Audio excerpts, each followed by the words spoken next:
My name is Caitlin Morris. I am the owner of Miss Caitlin's School of Blacksmithing in downtown Frederick, Maryland. I took a blacksmithing class, my very first blacksmithing class, back in 2009.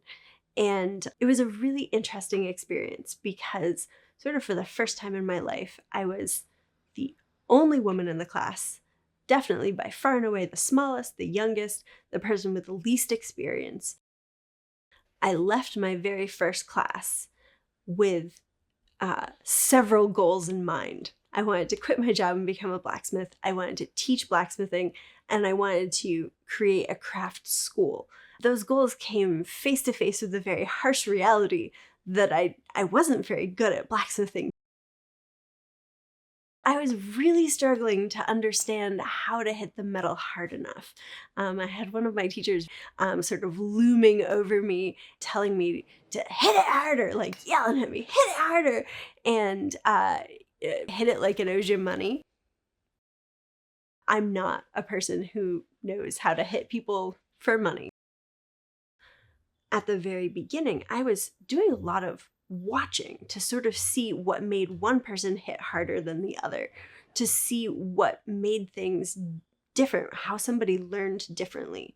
I realized that really what I brought to the table was understanding in a way that I didn't think any of my peers did, how to teach other people blacksmithing in a way that really brought technique to the forefront and was capable of getting folks to a place where they could actually do blacksmithing regardless of what their body structure was, whether they were strong or tall or whatever.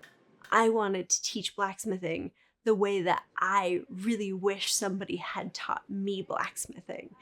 When I get somebody in here who has never done anything like this before, I'm exposing them to something that is truly dangerous, truly challenging, and completely outside of their modern context. A lot of them end up encountering just the straight raw fear of working with something super hot. But then they also encounter the challenges that come up in learning to do almost anything. Each learning experience with each of these students is going to be really unique and different for each one of them.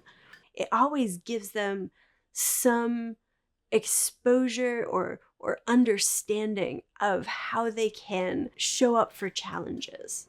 I really hope that when students walk out my door after their first class, that they are leaving with an understanding of how the metal moves, a appreciation for the challenges that this craft has to offer, and hopefully a love of the craft itself.